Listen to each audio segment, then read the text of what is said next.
nadakop sa ginibong drug bypass operation. Triple o apat na doble ang bihikulo na gruso sa siyudad kang Naga. Mas complain ng police station kang Naga City Police Office. Newsbreak. Sa headlines kan mga barata, groundbreaking kang bagong school building para sa Mabolo National High School. Ginibo kas bagong aga. Public Safety Office, suportado ang investigasyon sa personahe na nadakop sa anti-drug operation sa siyudad kang Naga. Sarong Daraga, gadan matapos madatugan ka natumbang puon ninyo mientras nagsasaod sa Balatan, Camarines Sur. College of Accountancy and Finance Week kang Naga College Foundation naging matrayumpo. Diyos marahay na hapon. Ako si Mark Mendoza, ang sa indong tagapaghatod bareta.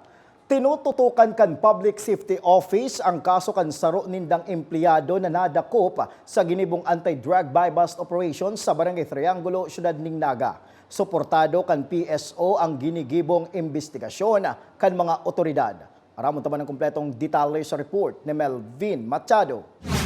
Job order sa laog ning 2 taon sa Public Safety Office. Naka-assign sa Traffic Division as negatibo sa random drug test ka nakaaging drug testing sa mga empleyado kang lokal na gobyerno kang Naga. Ilang nagkapirang background ni Alvin Bien Nieves, ang suspect na naaresto kang mga personay kang PDEA Naga City, PDEA Camarines Sur asin Naga City Police Office sa Barangay Triangulo, Siyudad kang Naga sa paghampang ni Public Safety Office Head Rene Gumba sa Naga City Hall Press Corps. Sinabi kay ni na andam sila magtabang sa suspect sa medical as in psychological aspect kasabay kang sa edang pagsuporta sa ginigibong investigasyon kan mga autoridad sa kampanya kontra illegal na droga.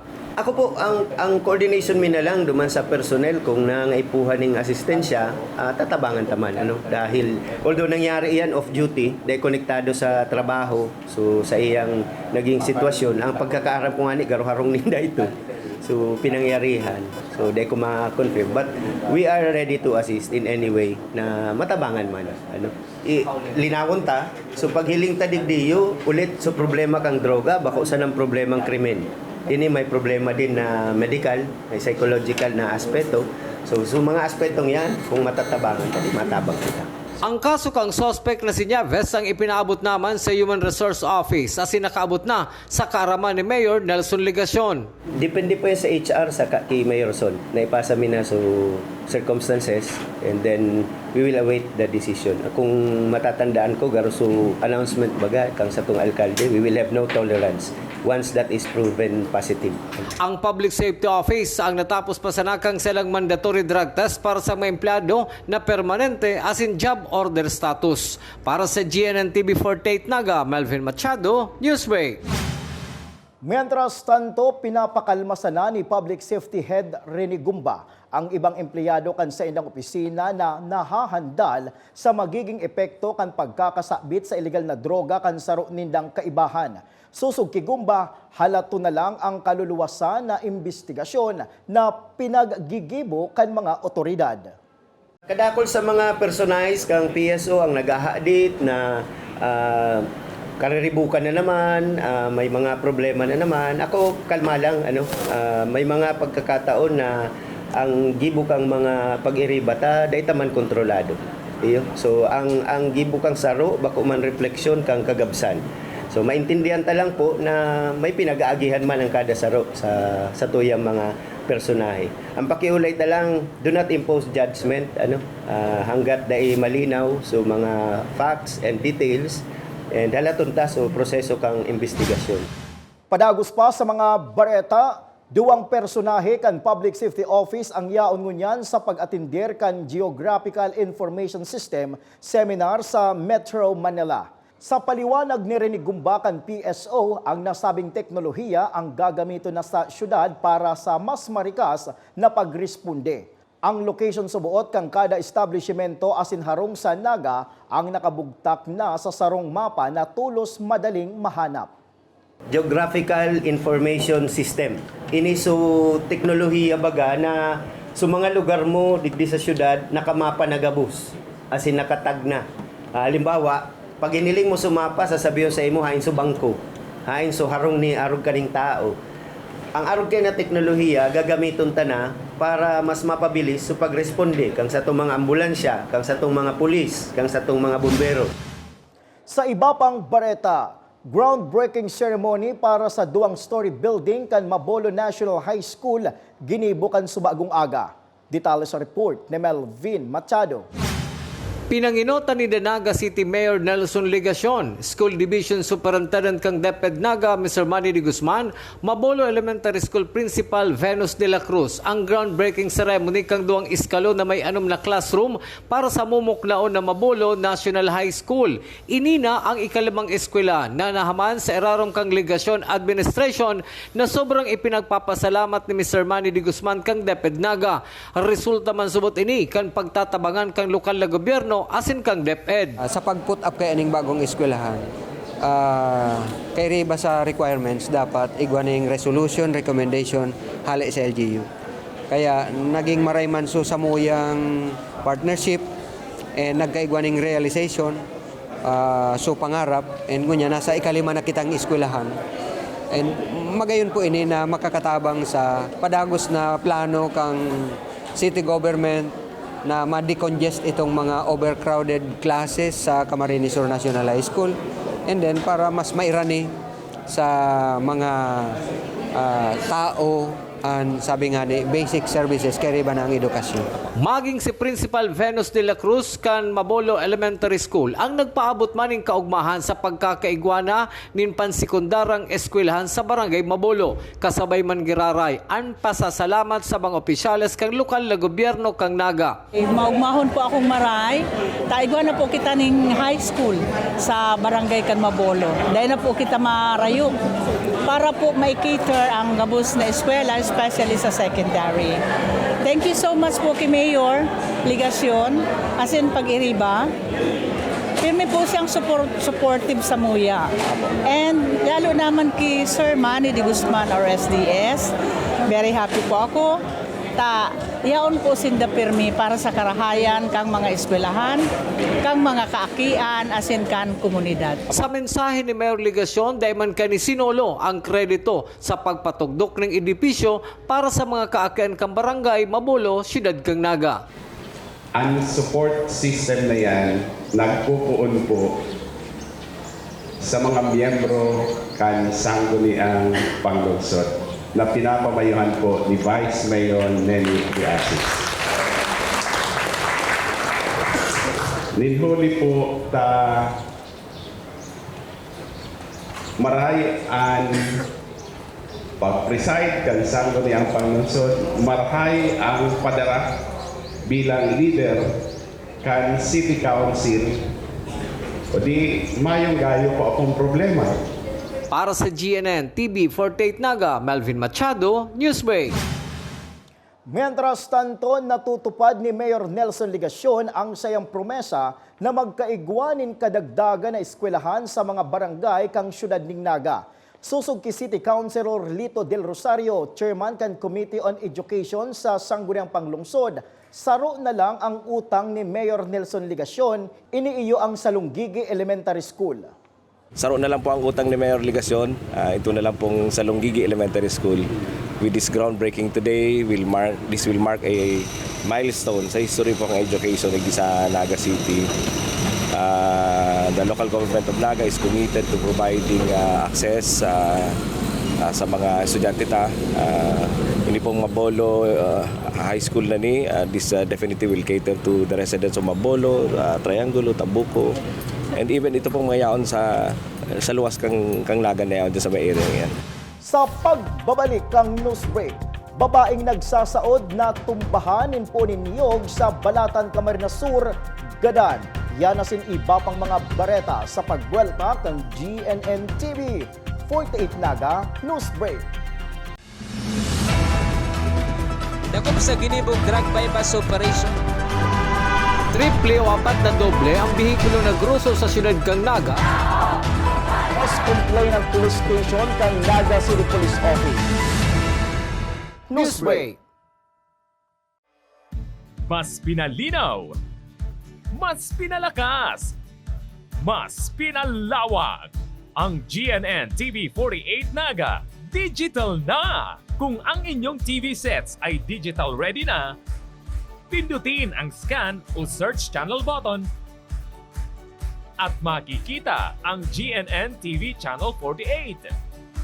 Maaaring gumamit ng indoor o outdoor antenna para sa mas klarong panonood. Ganito rin ang gagawin kung kayo ay gumagamit ng digital box.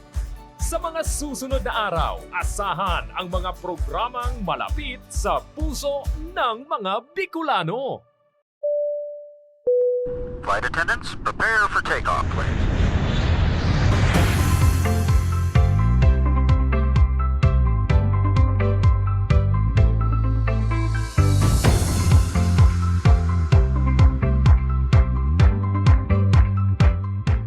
Slip life vest over your head. Take the tape around your waist.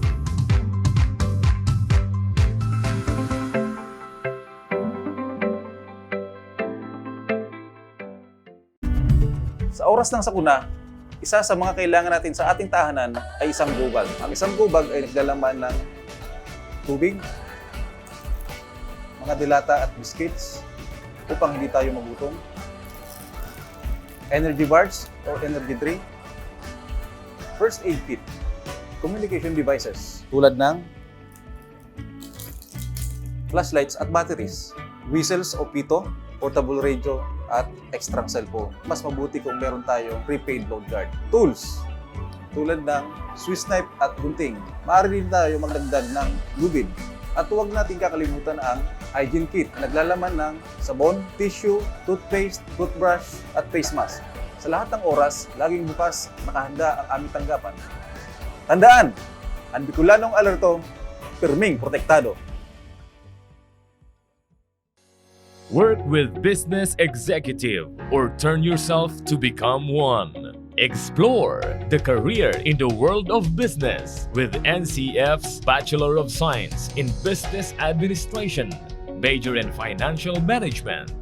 This degree prepares you to excel in the financial service sector. Start it right with NCF's College of Accountancy and Finance. Dakop sa ginibog drug bypass operation. Triple o apat na doble ang bihikulo na gruso sa siyudad kang Naga. Mas complain ng police station kang Naga City Police Office. Newsbreak. Padagos pa sa mga bareta, indignation rally kontra sa anibersaryo kang CPP-NPA gigibuhon sa Banawaanin, Kamaligan, Camarines Sur. Detalye sa report ni Jerome Breeze.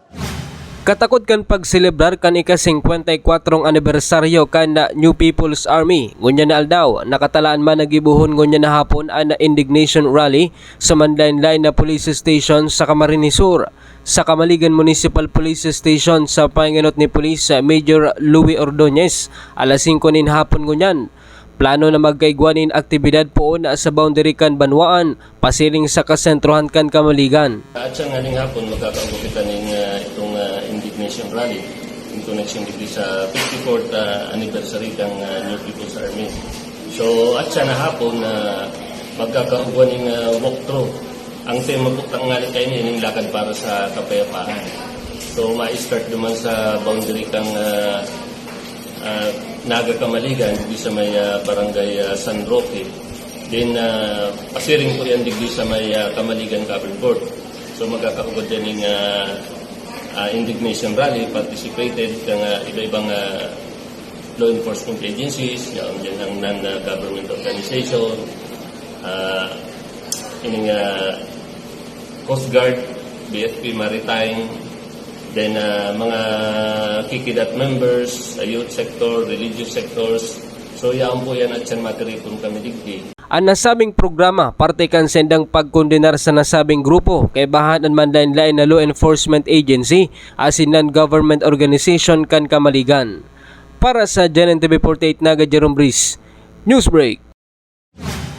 Sa iba pang bareta, 7 miyembro kan skirting team kang Naga City District Jail Male Dormitory ang natawan Certificate of Commendation hali sa Public Attorney's Office para sa excellent service sa paghatod sa mga person deprived of liberty sa mga korte para mag-atindir kang sa indang mga kaso. Susog ki Jail Chief Inspector Jerome Herrero kang Naga City District Jail Male Dormitory, may sistema silang pinagsusunod para amay makaabot sa mga korte ang saindang mga PDL. Ito po yung naging resulta ng best practice namin dito sa Naga District Jail Male Dorm na piniprepare namin yung maaga at kompleto yung mga PDL, yung uniform nila maayos at we see to it na bago dalhin sa ipapadala sila sa court na designated sa kanila ng mas maaga kaysa dun sa scheduled time. So na-recognize sila ng Office of the Public Attorney's Office tapos ng MTCC ng Naga City with the kumbaga yung best practice na ginagawa nila. Sa satuyang police report, 2 persona na imbwelto subuot sa pagpabakal ng illegal na droga sa Pili, Camarines Sur, arestado. Detalye sa report ni Jerome Breeze. Day na nakapalagpas sa mga otoridad ang 2 drug personality matapos ang nangyaring drug bypass operation na sa San Antonio, Pili, Camarines Sur, alauna 20 nin hapon kasudma. Ang mga suspect na si Ramila Castro, 42 anyos, may agom asin Marlon Mendoza, 25 anyos, ang nabakalan nin kantidad 500 pesos na pinagtutubudan shabu. Apore kani, nasa 7 plastic sa panin pinagtutubudan na illegal na droga ang na-recover sa mga suspect. Ang 2 suspitsado ang nasa kustodiya na kan PNP Pili asin naatubang sa kasong pagbalgar sa RE 9165 on Comprehensive Dangerous Drugs Act of 2002. Para sa GNN TV 48 Naga Jerome Breeze, Newsbreak. Sa iba pang police report, babaeng nagsasaod sa Balatan, Camarines Sur, natumbahanin poon ni Niyog Gadan. Detalles kayan sa report ni Jerome Breeze. Gadan ang sarong 41 anyos na babae matapos ining aksidenteng matumbahan kan po ninyo sa Barangay Siramag, Balatan, Camarines Sur. Sigun na sa report kan Philippine National Police. Mantang nagsasaod ang biktima nga si Sherla Bitara, 41 anyos, kan aksidenteng matumbahan kan lapa ng poon kanyog na tuminama sa iyang payo. Tulos manining piga dara sa Municipal Health Office kan Balatan, alagad pigdeklarang dead on arrival kan doktor. Padagos pa ng investigasyon kan Philippine National Police sa nasabing insidente. Para sa GNN TV 48 Naga Jerome Breeze, Newsbreak. Sa iba pang bareta, Naga College Foundation, College of Accountancy and Finance Week naging matrayumpo. Ang detalye sa report ni Junior Correspondent Kayla Casulia. Transcend, becoming your best self and navigating life with competence, yan ang tema kan NCF College of Accountancy and Finance Week ngunya na taon. Nagpreparar manin man lain-lain na aktibidad ang CAF Student Council, arog kang academic events, sport fest, cultural events, pageant, asin mga fun games para sa mga estudyante. Ipinaliwanag man ni Ben Ralph Relatores, organizer asin chairperson, ang obheto kang nasabing aktibidad. Ining event po na niyo yung inapod na CAF, ito ay parang annual celebration ng CAF student. Especially na ngayon lang naman naka face to face, as in lahat ng event face to face na. So maraming events gaya ng sa sports. Meron kaming basketball, volleyball, chess, tapos badminton. And also, syempre, we want to showcase yung talents and wit ng mga student namin. Meron din kaming academic events and cultural events. Sa academic events, meron kaming debate, impromptu, essay writing, battle of the wise. Sa cultural naman, meron kaming cultural dance, vocal solo, duet, then spoken poetry. Gusto namin na i-showcase ng mga student yung talents nila, yung skills nila, yung wit nila. And also, we want to instill the camaraderie of the CAF students. Also, ito din yung opportunity nila para mag-enjoy, mag-relax dahil sa mga exam, siyempre makaka-relax na din sila. Naglalao man si Janet Faye Morcilla, saro man na CAF student na ipadagusan na kan mga officers ang arog kaning aktibidad. Sigun pa sa iya, magayon asin maugmaang sa iyang eksperyensya.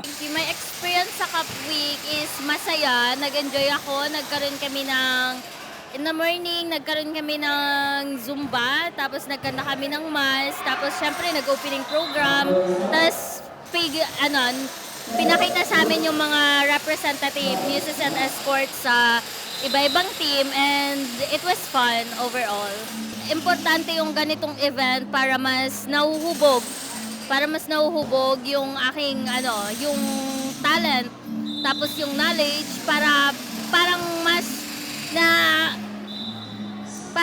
na develop ko yung sarili ko and parang mas nalalaman ko pa or nakikita ko pa and yung kung ano pa yung mga hindi ko alam na kaya ko palang gawin. Saruman sa highlight kang aktibidad, iyuan Mr. and Ms. CAF 2023, kinoronahan na kasubanggi ang nanggana, Indesinda Rochelle Lizardo, asinjan Aaron Basar. Sigun ki Rochelle Lizardo, first time niyang magbali sa pageant, sa ruining magayo na paagi para maihiras ang sa iyang sadidi. May influence yung yung siguro yung pagiging open ko po sa lahat ng tao. Dapat ipapaano ko po sa kanila na hindi dapat itago yung sarili nila sa isang place lang. Like, i-open nila yung sarili nila, yung skills nila. Kasi ako, hindi ko rin to, forte. First time ko rin to, tapos nag-crown. So, sana ganun din yung gagawin nila. Sobrang grateful po ako kasi first time ko po talaga sumali sa pageant and ramdam ko po yung support ng mga classmates ko, yung mga batchmates ko. Kasi 4th year, so masyadong pressure na, lalo na accountancy. Siyempre makaugmaon, and then never expected ko na yung in the first place, pinilit lang ako maglawig day. Then, talagang habo ko talaga siya i-pursue. Then, ako nag-encourage sa tao. So, yan talaga sinag-drives ako para i-continue ng event na ni. Mag-represent para sa Pit in the Pendulum. And makaugmaon ako sinagana. Since ako si Title Aza, Mr. CAF, igwan ako responsibility sa community, sa co-classmates ko, sa entire CAF department. Gagamiton man ni John Aaron Basar ang sa iyang title na Mr. CAF para maging role model kan sa iyang departamento. Dakula man ang pasasalamat ni Lawrence Aster Pellejera, Dean kan College of Accountancy and Finance, sa gabos na nagtarabang para maging trayumpo ang aktibidad na ini. Sa College of Accountancy and Finance, since we are more of into problems, into accounting and decision making. So this is one avenue para maipakita nila. I would like to thank the College of Accountancy and Finance, CSC officers headed by Miss Lydia Miel for realizing this event, and especially to Mr. Ben Relatores, siya yung nag-event chair. Siya yung nag-asikaso ng lahat and nag-delegate lang sa other officers. So, thank you officers, and also salamat sa JP and JPNEX sa assistance na ibinigay nila sa CSC. Tunay nga ning importante ang mga arog kaning aktibidad sa mga estudyante. Kayla Kasulya para sa GNN TV 48 Naga Newsbreak.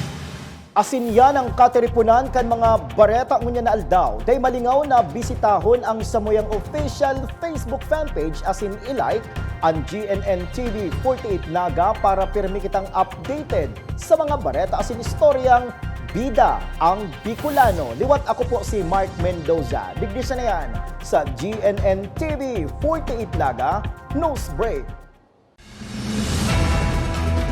Dakop sa ginibog drug bypass operation. Triple o 4 na doble ang bihikulo na gruso sa siyudad kang Naga. Mas complain ng police station kang Naga City Police Office. Newsbreak.